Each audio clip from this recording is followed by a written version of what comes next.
Mesdames, messieurs, toute la technique de Zouk TV, bonjour. Vous êtes dans l'émission Écoutez pour comprendre. Et là, vous avez raison de changer surtout pas de chaîne, aller jusqu'au bout pour bien comprendre tout ce qui sera dit aujourd'hui. On a l'immense plaisir de recevoir deux géomètres qui vont nous parler de la toute problématique de géomètres dans notre société. Madame Onfouy, mes respects. Bonjour Monsieur Grabin et merci de votre invitation. C'est à moi de vous remercier d'avoir accepté notre invitation. Monsieur Moko. Bonjour, merci aussi pour l'invitation. C'est un peu une première, donc c'est parfait. C'est la jeune génération dans le domaine des géomètres. Des géomètres, enfin, on a déjà un certain âge. C'est ça, jeune génération, on fait partie des plus anciens maintenant, je crois. Oui, c'est celle qui pousse l'autre. C'est ça. Oui. Géomètre expert. Oui. Celui qui nous écoute, la première question qu'il vous posera, quel est l'intérêt de vous avoir dans le circuit, dans le paysage de la société? Bon, alors les géomètres experts ont été instaurés le 7 mai par une loi, le 7 mai 1946. On a deux fonctions principales. La première, c'est le bornage, la délimitation donc, des propriétés privées ou publiques d'ailleurs. Donc on fixe des limites de propriété. Donc il y a tout un processus autour de ça. Et la deuxième, c'est un peu aussi l'aménagement du territoire. C'est un peu nos deux rôles. Parce qu'en réalité, nous avons des notaires qui sont des officiers d'état civil. Le notaire, il va s'occuper de la transmission des biens à titre gracieux ou contre rémunération, mais en réalité, ils ne vont pas sur le terrain pour délimiter la chose. Or, on voit bien quand même dans la société, on a des voisins, on a besoin, lorsqu'on clôture un terrain, de connaître avant tout la limite pour éviter les problèmes. Et donc, c'est un compromis, une concertation entre les deux voisins pour fixer les limites de propriété. Et pour ça, on a besoin d'un géomètre expert. Mais c'est un métier qui s'est modernisé, madame. Oui, beaucoup. Il est en constante évolution. Depuis 2014, nous avons... déjà, ce qu'il faut savoir, c'est que l'ordre des géomètres experts, donc c'est une obligation d'être inscrit au tableau de l'ordre,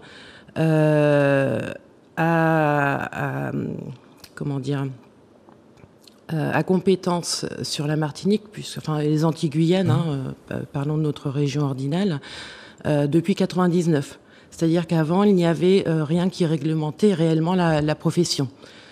Donc depuis 1999, c'est vrai que un certain nombre de professionnels déjà en place ont pu s'inscrire au tableau de l'ordre, mais il faut savoir que nous sommes soumis à de nombreuses obligations. Nous avons des devoirs envers notre ordre et envers le consommateur. Et en fait, notre ADN, c'est l'indépendance. Ce qu'il faut savoir, c'est que nous devons toujours respecter le droit des parties dans notre exercice foncier, et c'est ça qui nous définit par rapport à un autre professionnel. Nous ne nous posons ni en juge ni en avocat. Il faut que les gens le sachent dans une opération foncière. Et dans une opération foncière, le bornage, c'est un débat contradictoire. Tout à fait. Mais oui, justement pour le respect des parties. Alors nous, on a une capacité à analyser les actes, en fait, c'est vraiment la base. Et tout autre document que nous recherchons, en fait, c'est une enquête. Effectuer un bornage, c'est pas simplement planter une borne. Avant ça, il y a une étude relativement longue, d'ailleurs, de recherche. Sur le plan cadastral ? Non. Ah non, alors le plan cadastral, on pourra peut-être y revenir. Ça fait partie d'un des indices, on va dire, mais il arrive plutôt en bas de la hiérarchie. Il y a quand même beaucoup d'autres... il y a une hiérarchie des preuves, en fait. Et ce qu'il faut savoir, c'est que nous, en tant que techniciens, nous sommes là pour accompagner les parties. Alors, on va parler du bornage contradictoire, bien entendu.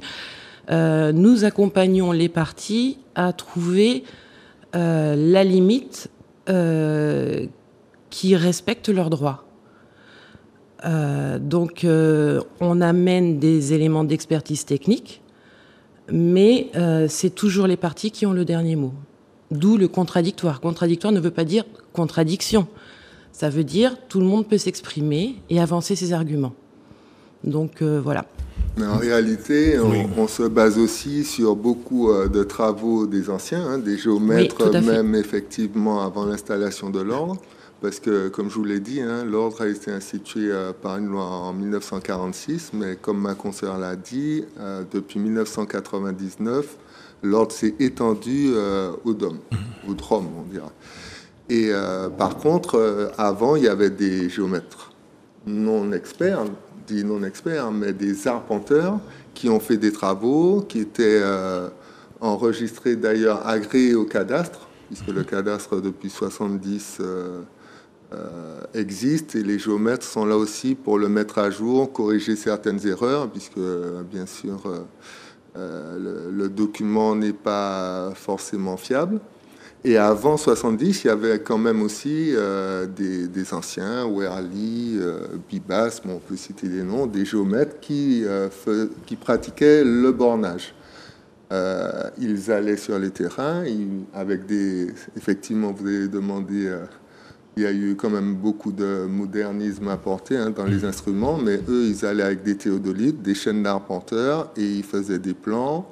Et à l'époque, il n'y avait pas forcément de bornes de poser. Ça pouvait être un immortel, côtelette, glycéria, voilà, un rail, une cornière.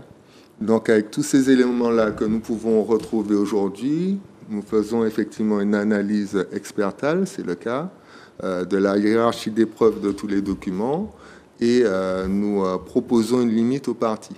Ce qu'il faut aussi savoir, c'est que lorsque des parties se sont entendues, par contre, sur une limite à un instant T, là, la limite est fixée définitivement, et si les bornes sont arrachées, nous revenons sur site et nous pouvons normalement, avec notre technicité, replacer la limite qui avait été acceptée à l'époque, même par d'anciens propriétaires.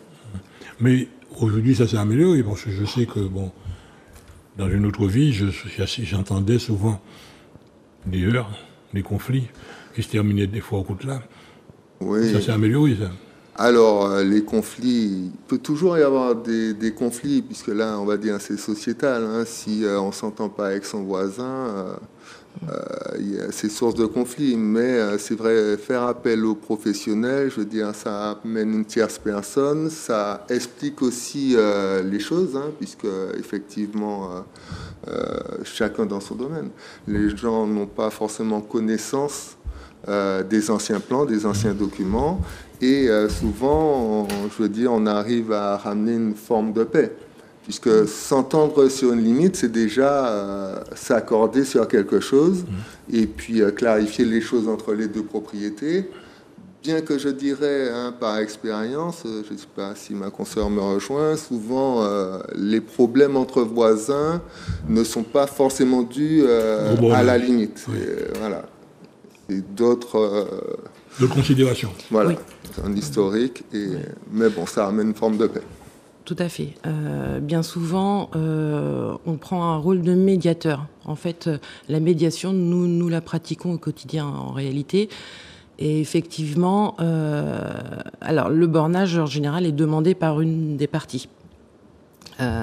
Même si la loi dispose que les frais sont communs, dans la pratique, il y a un demandeur et donc les voisins. Mais c'est vrai que souvent, quand on vient nous demander un bornage, il y a souvent un conflit larvé ou avéré et qui n'est pas forcément la limite de propriété. C'est bien souvent un prétexte, en réalité, par rapport à un conflit de voisinage plus général. Ça peut être la poule du voisin qui vient gratter sur son terrain.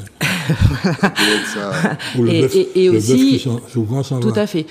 Et aussi, parfois, bon, alors, quand on ne s'aime pas entre voisins, On ne se pose pas on se pose pas la question, mais parfois les empiètements ne sont pas malins, c'est-à-dire que la personne le fait sans s'en rendre compte en réalité.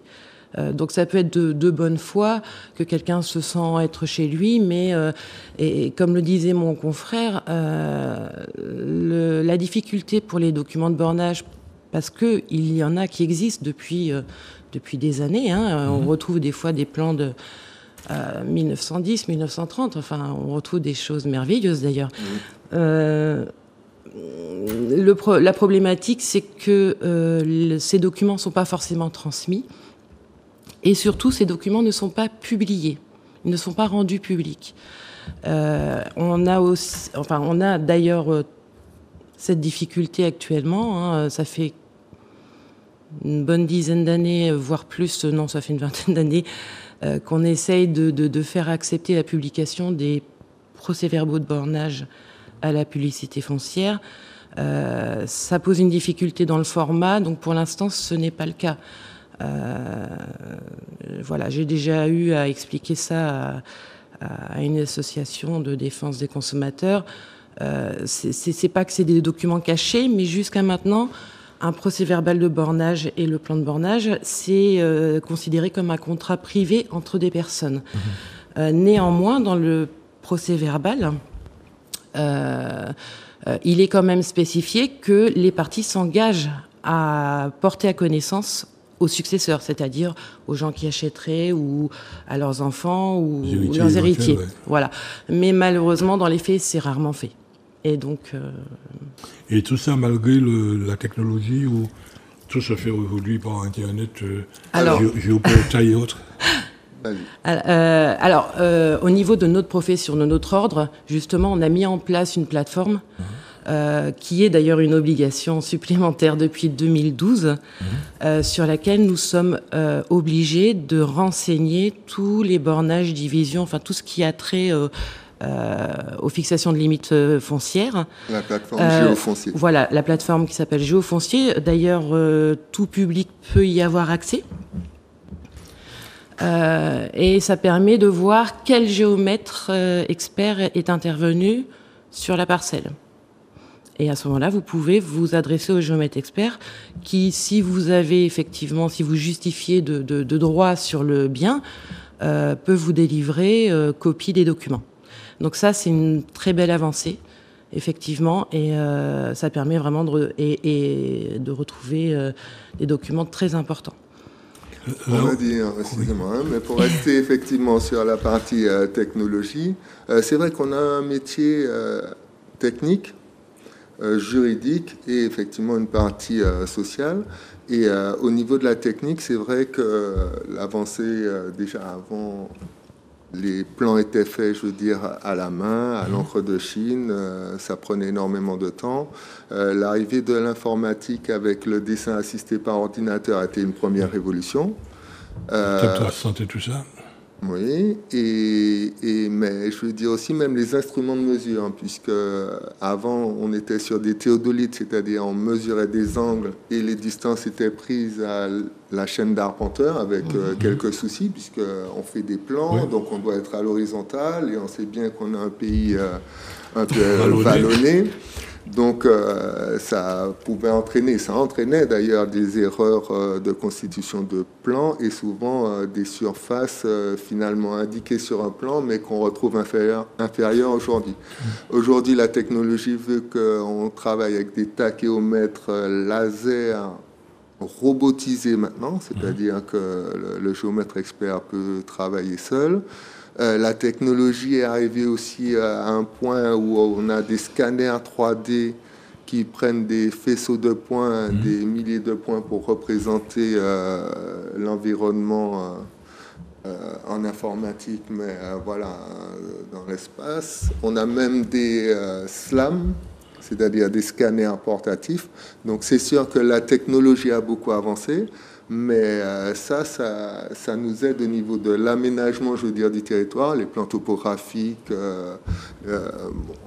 implantation ou autre, mais pour le côté bornage, le cœur du métier, la technologie ne va pas nous dire comment fixer la limite, puisque, je le rappelle, il y a le côté juridique, il y a cette expertise des anciens plans, on aura toujours besoin de l'homme. C'est complémentaire.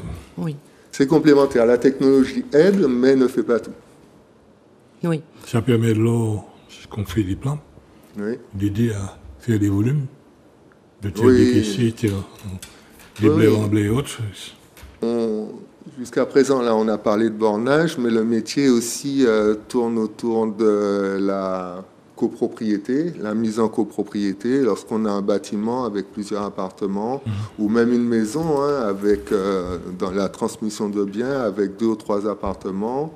On fait des mesures intérieures pour sortir des plans des surfaces loi Carrez, et on fait des calculs pour permettre, dans la vie de la copropriété, le calcul des charges.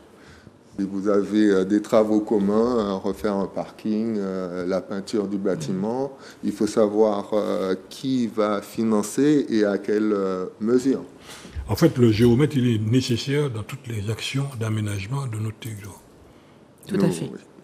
Il est incontournable. Oui, parce que aussi il y a l'aspect purement technique. Par exemple, pour les collectivités, quand elles ont besoin de faire des travaux, enfin, moi personnellement, je travaille régulièrement pour l'aéroport, par exemple. Donc, ils ont besoin de données précises. Ça, c'est du relevé topographique, c'est-à-dire en 3 dimensions, X, Y, Z, qui permettent de préparer les travaux, de quantifier les travaux et d'améliorer tant que faire se peut. C'est pareil pour les routes. On travaille aussi avec la CTM, les communes, les EPCI. Pour éviter que la CTM, par exemple, ou une commune n'empiète sur la propriété privée. Ah, ça peut arriver aussi. Alors oui, effectivement, alors ça c'est un sujet. Alors j'ai envie de dire, c'est assez récent, assez neuf que les collectivités s'adressent maintenant aux géomètres experts pour être accompagnés dans la délimitation du domaine public. Parce qu'en fait, ce qu'il faut savoir, c'est que tout ce qui est donc public, alors les routes bien entendu, mais les ouvrages, les écoles, les bâtiments recevant du public, donc relèvent de la personne publique, et elle a cette cette caractéristique de pouvoir définir sa limite de propriété elle-même. Unilatéralement. Unilatéralement, c'est-à-dire qu'il n'y a pas justement la notion de contradictoire. Mais ça peut amener à des conflits, et donc les collectivités sont maintenant sensibilisées et en général font appel à notre expertise. C'est calqué un peu sur la démarche du bornage contradictoire, et ça permet d'appuyer la décision de la personne publique. C'est quand même elle qui, par arrêté, va fixer la limite. Mais nous établissons un procès-verbal, nous convoquons aussi les parties, du coup, pour permettre d'avoir de bonnes certitudes sur la limite à fixer. Et effectivement, ça donne lieu à des régularisations, potentiellement, puisque quand on fait des travaux pour améliorer la route, par exemple, il se peut qu'on aille, pour pouvoir faire un trottoir, chercher chez le riverain. Il faut l'indemniser. Et il faut l'indemniser. C'est là que démarrent tous les contentieux au niveau du tribunal, des fois. Oui, et justement, la démarche, c'est que ça n'arrive plus au tribunal. De manière amiable, on peut régler sans problème les éventuels empiètements à indemniser. Un bon arrangement qu'un bon procès. Tout à fait. Ça peut durer 20, 30, 40 ans. Mais oui. Oui, justement, à propos de procès, le bon élève de la classe, enfin, disons le mauvais élève de la classe, c'était quand même l'État, le domaine public maritime. Son trait de côte, nous, en tant qu'association, on a mis 10 années à faire comprendre à l'État qu'il faille délimiter son trait de côte. D'autant qu'aujourd'hui, c'est très important par rapport à l'élévation du niveau de la mer. Oui, alors, le trait de côte a été délimité par la DDE à l'époque. Mais ça date. Oui, c'est sûr. Ça date. Mais là, ça a bougé. Et malheureusement, ça évolue. Et, Ça a bougé. oui. Et d'ailleurs, enfin, moi, j'ai pu le constater. Ça fait 21 ans que j'exerce en Martinique. Et j'ai beaucoup travaillé dans la zone des 50 pas entre 2006 et 2019, quasiment quotidiennement, pour la régularisation des occupants sans titre. Et c'est vrai que si on appliquait donc la limite base des 50 pas, qui correspond au trait de côte, moi je me suis souvent rendu compte que malheureusement il fallait reculer la régularisation parce que le trait de côte était soit sous l'eau ou dans la terre. Sur les laits et les volets. D'accord, ouais, oui, tout à fait. Et on se rend compte quand même qu'effectivement, le trait de côte qui a été défini avant 70, me semble-t-il, a besoin d'être... Enfin, est en évolution et on va dire majoritairement en recul, même si parfois c'est le contraire. Mais là, c'est de la main de l'homme. Mais là, aujourd'hui, on peut vérifier à partir d'un trait de côte bien défini. Par satellite, on peut regarder, on peut voir les évolutions, les retraits et autres. Oui, c'est d'ailleurs le rôle du BRGM, Oui. Bureau de recherche en Géologie, géologie et minière. minière, qui, sur pas mal de sites en Martinique, étudie l'évolution du trait de côte, bon, qui est variable, il recule, il avance un peu, mais généralement, effectivement, on a une perte de superficie en Martinique. Et pour rebondir encore une fois sur ce que disait la consoeur, c'est vrai qu'on a le domaine public maritime qui a été fixé et c'est le plan cadastral qui nous donne cette limite, mais il y a quand même eu, et je pense qu'il y en a toujours, des missions de la DEAL dans certains secteurs pour faire des mises à jour. Ils envoient un géomètre expert faire des relevés, en général on le fait au GPS, et on modifie le trait de côte pour pouvoir régulariser certains occupants de la zone des 50 pas géométriques qui, s'il n'y a pas cette régularisation-là, si vous voulez, ils se retrouvent sur le domaine public maritime. Et comme il n'y a pas de procédure juridique pour régulariser sur le domaine public maritime, on met les AOT. Imprescriptible. C'est ça. Tout à fait. Mais donc les 50 pas, ils peuvent être cédés par l'État. C'est effectivement, on déroge un peu à la règle publique, puisque normalement c'est imprescriptible et inaliénable. Mais lorsqu'on se retrouve sur le DPM administrativement, je vais dire, alors que concrètement on est bien sur terre, il n'y a que la solution de l'AOT, l'autorisation d'occupation temporaire, qui est un loyer qui est versé à l'État par an. Et qui, par définition, est temporaire. Et temporaire, et peut poser des problèmes. Oui, l'État demain peut dire, bon, je reprends mes billes. C'est ça. Si vous me permettez l'expression. Bon, ça permet les AOT, c'est intéressant notamment pour... bon, typiquement, le cas typique, ce sont les restaurants de bord de plage au Carbet. J'en parle puisque j'ai participé justement à leur délimitation. Donc, on a délimité des zones d'AOT. Et ça permet quand même de circonscrire un peu l'occupation. En fait, ils savent qu'ils ont une AOT qui doit respecter, il y a un plan qui est établi, ils doivent le respecter. Après, bon, ça relève d'une surveillance, évidemment, mais par définition, c'est précaire. C'est-à-dire que c'est un loyer, c'est un bail qui peut être révoqué. Et à propos justement de précarité, ces jours prochains, on verra beaucoup de restaurants, beaucoup d'occupants de ce secteur être obligés de reculer. De reculer ou de quitter les lieux. Tout à fait. Oui. On le voit déjà au niveau national. Il y a plus de 130 villes où justement aujourd'hui on démolit les biens. L'État rachète le bien au prix actuel du marché, démolit le bien, permettre à la personne de... Parce qu'avec l'érosion, Effectivement. Tout la à fait. montée des eaux, donc tout Il y ça a participe, l'érosion, il y a la montée des eaux. et la submersion. Et ça crée effectivement beaucoup de problèmes. Il n'y a pas vraiment encore de solution. Il n'y a même pas encore, si vous voulez, à mon sens, de constat réel sur la rapidité de la montée des eaux. Tout le monde sait qu'effectivement ça monte. Mondialement, effectivement, il y a déjà des émigrés climatique. Hein, il y a des zones qui ont été évacuées. Souvent, la solution, c'est justement l'évacuation. Et en Martinique, nous sommes sur une île. Nous avons forcément... nous allons subir ces conséquences-là, mais il faudrait quand même faire peut-être un diagnostic. Et c'est un peu le sens de ce qui va se passer le mercredi prochain. Tout à fait. Mercredi 18 à 18h à la salle de délibération de la mairie de la Martinique. Et nous profitons pour remercier le maire qui gracieusement a mis à notre disposition cette salle. Cette salle, oui, tout à fait. C'est un phénomène qui, demain, va peser lourd dans le contentieux. Le contentieux sera énorme. Oui. Parce que toutes nos communes environnantes de l'île seront impactées dans leur partie basse.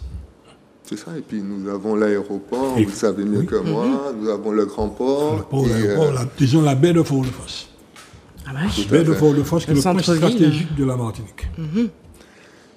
Qu'on le veuille ou non, c'est documenté, tous les grands scientifiques le disent, l'ont prouvé, et maintenant on le constate, l'eau continue à monter. Faire la différence entre la montée des eaux et les vagues de submersion que nous avons lors des tempêtes. Non, les tempêtes, oui, c'est un peu lié, mais c'est deux choses différentes. Maintenant, l'eau progressivement monte, finalement envahit et réduit la Martinique. Oui. Maintenant, quand on sait que l'aéroport, la baie de Fort-de-France, c'est en 1902 que ça s'est relancé après l'éruption du volcan de l'Apelé, le temps qu'on a mis pour construire tout ça, pour dégager toute cette zone-là, c'est plus la Martinique. D'où l'intérêt de la protéger. Oui, mais je pense que cette année 2025 est quand même particulière au niveau de la montée des eaux, parce qu'on a l'impression au national qu'il y a eu aussi vraiment une prise de conscience. Il y a le CESE qui a pris aussi, qui a fait des travaux dessus par rapport à la montée des eaux, puisque les départements, les DROM, on va dire, sont impactés et ce ne sont pas les plus pollueurs, on va dire. On participe peu au réchauffement climatique et on subit directement les conséquences. Et on voit un peu partout, c'est isolé, mais que beaucoup de structures s'intéressent au sujet, commencent à en parler, commencent à faire des études. Et la volonté maintenant, c'est peut-être d'avoir une forme de plateforme où tout le monde, toutes ces petites structures, ou grandes structures, puisque DEAL, BRGM, CEREMA, puissent mettre leurs données en commun. On est une banque de données. C'est ça. Faire justement des bonnes projections et surtout trouver des solutions avant l'inévitable, quoi. Parce que si on ne fait rien, effectivement, la Martinique de demain, on ne sait pas comment elle sera. Disons, c'est un lourd héritage que nous laissons à nos enfants. Ils devront gérer ce volet. Et on le voit, nous avons toutes les têtes pensantes en Martinique pour pouvoir faire ce qu'il faut, mener les études et chiffrer, faire tout ce qu'il faut comme analyse pour... Toute cette partie, nous disons, elle est documentée. Là, au niveau international, le débat, on peut même dire qu'il est clos. Il faut passer à l'action, réparation, mise en place des ouvrages, ce qu'il faut faire pour protéger, et surtout, ce qu'il faut surtout éviter, j'ai eu l'occasion de lire dans certains documents, c'est d'aller faire du comparatif. La Bretagne n'a rien à voir avec Marseille, Marseille n'a rien à voir avec la Martinique et avec Guadeloupe. Voilà. Oui, la montée des eaux n'est pas similaire partout. Non. Ça dépend des régions. Quand on voit ce qui se passe dans le golfe du Mexique dans lequel nous nous trouvons, les hauteurs ne sont pas les mêmes qu'ailleurs. Tout à fait. Maintenant, au niveau juridique, l'État considère que ce n'est pas un risque. Oui, ça ne fait pas partie des risques naturels. Pourquoi ? Parce que comme la montée est lente quand même et prévisible, ils considèrent que c'est pas comme un tremblement. C'est pas un aléa. C'est pas un aléa. D'où l'intérêt pour nos parlementaires qui nous regardent, les citoyens qui nous regardent, de faire en sorte qu'on puisse changer la donne. Parce que c'est pas quand demain toute la cathédrale sera sur l'eau qu'on va prendre une disposition pour comment la déplacer ou comment la protéger. Non, il faut, comme on dit, hein, il faut prévenir pour guérir, il faut diagnostiquer pour avoir vraiment des bonnes valeurs en Martinique sur la montée des eaux et voir quels seront les périmètres impactés et trouver des solutions avant que ça n'arrive. Quels sont les juges surtout? Oui, les zones principales à protéger. Oui. La mairie du Prêcheur, la commune du Prêcheur a commencé à Oui, évacuer. Donc c'est une bonne chose. Et puis pour vous donner un peu un rapport, il y a eu des études récentes menées en Guadeloupe. À horizon 2100, bien sûr, on n'y est pas. Il prévoit quand même une montée des eaux entre 80 cm et 2 mètres. Hein, genre, on dit les valeurs, mais ça donne un peu une idée du phénomène. Oui, entre 80 cm et 2 mètres, il y a beaucoup de territoires qui sont impactés. Comme vous l'avez dit, on est sur une île et on habite surtout 30 km de large. En Oui. périphérie. On n'a pas de recul. La majorité de la population est en bord de mer. Hein. C'est ça. Je vois le Voilà. Sénégal, Et qui, par rapport au phénomène de l'élévation au niveau de la mer, ils ont 780 km de côte et ils sont déjà en action pour faire reculer la population côtière. Parce qu'ils ont de la marge derrière. Mais nous, on n'a pas grand-chose. C'est là où on dit que ce sera un véritable réseau de conflits. alors, c'est un défi. Hein, le meilleur exemple étant la régularisation des occupants sans titre dans la zone des 50 pas géométriques. Parce qu'en fait, il faut combiner... il y a un enjeu sociétal quand même. Oui. Ça, il faut en être bien conscient.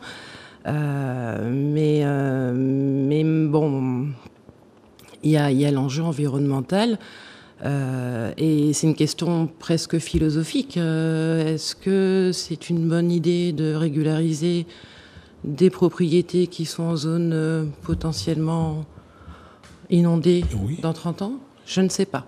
C'est pas à moi de me prononcer, mais effectivement, c'est une vraie question. Oui, mais là, si ça se passe, vous êtes propriétaire. L'État va mieux vous entendre que si vous n'étiez pas propriétaire. Certes. Alors, ça, alors, ce qui est bien, c'est que quand même sur des zones, par exemple le Prêcheur, qui sont identifiées où on est sûr qu'il y a un souci, c'est pas une régularisation sur place, mais délocalisée. Donc ça, moi, je trouve que on commence déjà à voir dans l'avenir. Donc c'est une bonne chose. Voilà, il faut rester sensible à ça.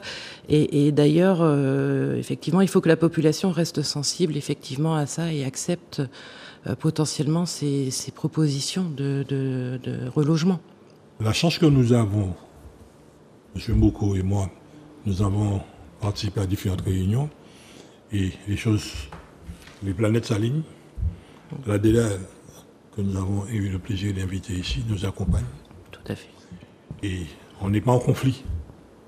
Et c'est justement parce que nous ne sommes pas en conflit qu'on a pu faire avancer les choses.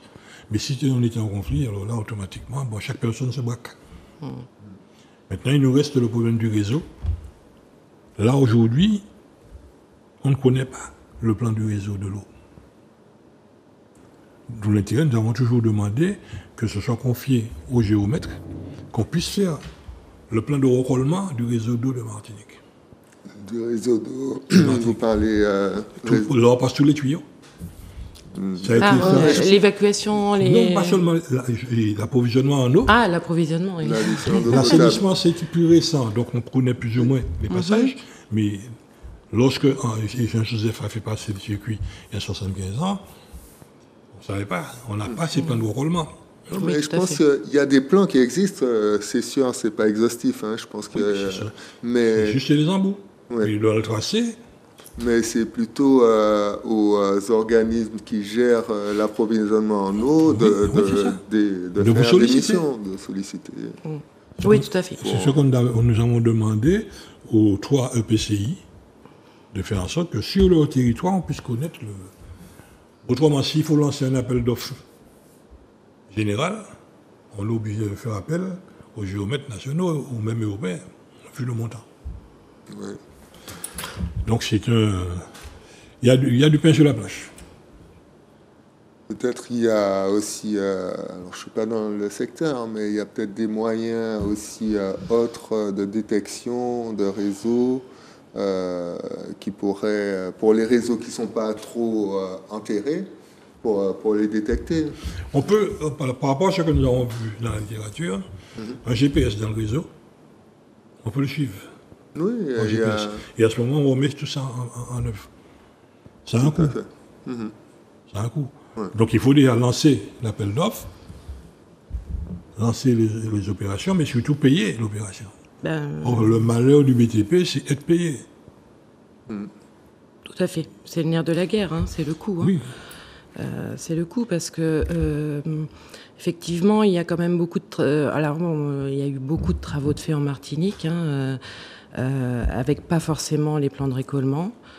On s'en est affranchi, mais maintenant, on se rend compte qu'on n'aurait peut-être pas dû s'en affranchir, puisque c'est beaucoup plus aisé de relever un réseau non enterré, c'est-à-dire quand on l'exécute, on relève tout de suite avant de le recouvrir.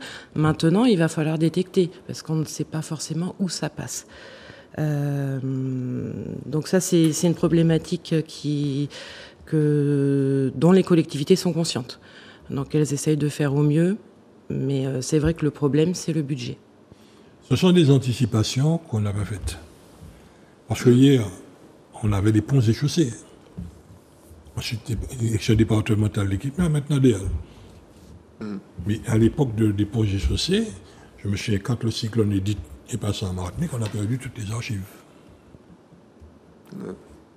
De là à nettoyer tout ça à Fort-de-France, donc tout n'était pas numérisé. Aujourd'hui, tout est numérisé.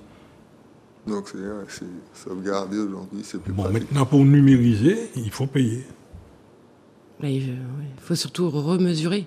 Oui, c'est ça. C'est une prestation. C'est la prestation terrain hein, qui est coûteuse, clairement. Hein. Si on retrouvait les anciens plans, on pourrait effectivement les scanner, les caler, les numériser. Mais effectivement, il y a quand même une documentation nombreuse, enfin une documentation qui manque. Il y a une première documentation qui a été brûlée à Saint-Pierre. Ensuite, on a eu les cyclones. On stockait dans les placards, tout ça. Bon, tout ça a été inondé, noyé et autres, jeté à la poubelle, brûlé. Et finalement, il y a des données que nous n'avons pas. Maintenant que tout est moderne, la technologie n'est plus la même que l'époque, il faut en profiter. Et quand nous entendons certaines personnes parler de réparation, c'est là justement l'une des grosses réparations pour la Martinique. Faire en sorte que ça ne puisse pas nous coûter. Et, enfin, je parle des autochtones, des locaux, de ceux qui sont là, ça ne doit pas leur coûter par rapport à ce que l'État n'a pas fait hier. Ce sont des choses. Jean Jouzel, le GIEC, c'est pas d'aujourd'hui, ça fait plus de 30 ans qu'ils sont là. Ça fait des années qu'ils alertent. Et tout le monde écoutait ailleurs, pendant que la maison brûle. Là, maintenant, nous sommes devant cette réalité. Et nous, en tant que médias, nous devrons mettre la pression sur les différents services pour faire en sorte que l'on puisse conscientiser le téléspectateur, qu'il sache qu'il y a un problème qui est là. Il y a beaucoup de personnes de ma génération qui ont vu la disparition de plages. Donc, il y a un travail là. Oui, je sais qu'il y a des problèmes à Mayotte sur la montée des eaux, en Guyane, ce n'est pas typiquement en Martinique. C'est mondial. C'est moderne, c'est, comme je vous le dis, 2025, c'est quand même une année particulière sur ce sujet-là. Et j'espère effectivement que les choses vont se mettre en œuvre pour se prévenir demain de problèmes. Notamment protéger l'aéroport, le port de commerce, EDF, et puis les réseaux. Que aussi les occupants du bord de mer puissent être au courant de leur situation, certes peut-être dans 20 ans, 30 ans, mais qui sachent un peu où l'eau est censée arriver demain pour qu'ils puissent prendre les mesures nécessaires pour se protéger ou peut-être effectivement évacuer avec une indemnisation de l'État. Et il y a un réseau routier qui sera modifié. Notamment au Carbet, hein, on voit bien au Carbet. Carbet-Saint-Pierre, bon ben... Ouais. Oui, tout à fait. Mais bon, je pense qu'aujourd'hui, tout le monde est conscient. Et effectivement, mais c'était évoqué aussi par la directrice de l'ADEAL et la chef de service aménagement et urbanisme. Aujourd'hui, l'urgence, c'est vraiment aussi de faire les études pour faire les ouvrages corrects pour protéger. Parce qu'en fait aussi, on a ce phénomène en Martinique et ailleurs, mais j'ai pu le constater moi-même, c'est que pour se protéger, une personne privée ou publique va faire un ouvrage, mais bon, parfois dans l'urgence. Et en fait, ce qu'il faut savoir, c'est qu'il y a quand même beaucoup de facteurs qui rentrent en compte, et notamment la courantologie au niveau de la mer. Donc, se protéger au droit de sa propriété, si l'ouvrage est mal fait, finalement, ça amplifie le phénomène chez votre voisin. Donc, il faut réfléchir de manière collective et non pas personnelle. Et il faut vraiment une prise de conscience là-dessus pour tout ouvrage de protection. À mon sens, il faut voir large pour ne pas amplifier le problème chez les autres, quoi, en fait. La prise de conscience se fait au niveau des professionnels, des administrations. Et c'est souvent au niveau de certains riverains qui refusent d'accepter que, bon, ça c'est un phénomène naturel, qu'il faut prendre telle précaution, ça a un surcoût. Tout à fait. On a mis du temps à faire entrer dans l'état d'esprit général de la Martinique le risque sur le tremblement de terre. Il y a une quarantaine d'années de ça, quand avec Pierre Davidas, on faisait des émissions, on parlait de ça, on nous prenait pour des fous. On disait qu'on faisait peur à la population. Aujourd'hui, quand un poulailler, quel que soit l'ouvrage que vous faites, si vous n'avez pas des plans béton, si vous n'avez pas prévu tout ce qu'il faut dans le parasismique, ça vous est interdit. Donc c'est rentré dans la conscience. Et le tremblement de terre d'Haïti a continué à faire prendre conscience qu'il y a un problème. Ouais. Maintenant, l'élévation du niveau de la mer est là, babouille. La nature monte gentiment, tranquillement, sans faire de bruit. Alors certains parlent de mangrove, oui, mais c'est lorsqu'on a des vagues de submersion. Mais la mangrove continue à monter avec le niveau de l'eau, c'est tout. Elle protège. Elle protège, en cas de submersion. Oui, mais contre l'érosion aussi. Oui. Quand on a une mangrove, le trait de côte, il me semble, ne bouge pas trop. L'eau monte, oui, c'est sûr. Ce que je dis. Or, cette eau-là, c'est elle qui nous gêne là. On est comme la grenouille, dans un bassin où la température est en train de monter gentiment. Et n'attendons pas que l'eau soit bouillante pour se bouger. Et c'est l'appel que nous faisons à nos dirigeants. Le constat est fait. Sortons de ce débat, lançons-nous dans les opérations de mise hors d'eau de tout ce qu'il y a à faire pour éviter que demain, qu'on soit là à pleurer. D'autant, je répète, nous avons les sachants. Il faut prendre en compte dans tous les cas le phénomène de la montée des eaux, mais je crois que c'est pris en compte et ça va apparaître bientôt dans les PLU, où ils devront effectivement, je crois, le trait de côte pour les aménagements futurs. Oui. Que les maires voient s'ils autorisent ou pas le permis, sachant que cette zone est susceptible d'être inondée dans le futur. Nous prenons le cas du François. À un moment donné, on ne va pas pouvoir traverser le François. Trois-Îlets, pareil. Trois-Îlets sera coupé de la pointe du bout. Et tout ce qui est à la pointe du bout, si on ne fait pas attention pour protéger la baie de Fort-de-France, tout ce qui est à la pointe du bout sera sous l'eau. Et ce sont des choses qui sont là, qui sont documentées. Maintenant, il faut avoir le courage politique, le courage général de se dire, bon, que fait-on? C'est à diagnostiquer, hein, à mon sens, encore une fois, c'est-à-dire on peut le prévoir avec Oui. des analyses et voir les zones impactées, dans combien de temps, et effectivement à ce moment-là, trouver les mesures à prendre avant d'être devant le fait avéré. Moi, je vois à mes débuts, qu'est-ce qu'on avait perspective, c'est tout. Là, aujourd'hui, on va en 3D. On arrive avec un plan, on établit, et puis on fait vivre la personne dans sa maison future. Hier, c'était au crayon, à main levée, au grapho, ce qu'on le faisait. Oui, il y a des outils aujourd'hui, Oui, c'est on est vrai, outillé. notamment la BD Topo, la banque de données topographiques dont dispose la CTM, où il peut y avoir des scénarios par rapport à une montée des eaux de tant de centimètres pour voir effectivement les zones inondées. J'ai gagné un procès à partir de la photo IGN. Aujourd'hui, il n'y a plus...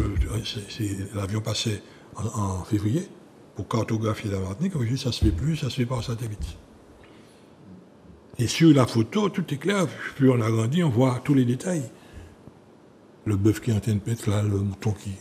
la clôture, et ainsi de suite. Et ça, quand j'ai vu que mon adversaire essayait de me doubler, bon, je suis du métier, j'ai pris une photo d'IGN, j'ai mis sur la table, j'ai vu, il a compris. Et là, aujourd'hui, je fais un mouvement de sol, dans quel que soit le point de la planète, tout de suite, par satellite, on voit le mouvement de sol. Est-ce que c'était pas autant un petit bâtiment, un gros bâtiment, à quoi ça sert, et tout. Donc, la technologie a beaucoup bougé. Et dans la question de l'élévation du niveau de la mer, cette même technologie, de plus en plus, nous donne le niveau de la mer. Il y a les anciennes photos, hein, photographies aériennes quand même sur la Martinique qui peuvent montrer aussi le recul du trait de côte. Alors, en effet, aujourd'hui, on a cette chance d'avoir une quantité de données accessibles, mais attention quand même, parce qu'en fait, la donnée, c'est très bien, hein, on y a accès. Maintenant, il faut pouvoir aussi la qualifier, l'interpréter correctement. Donc,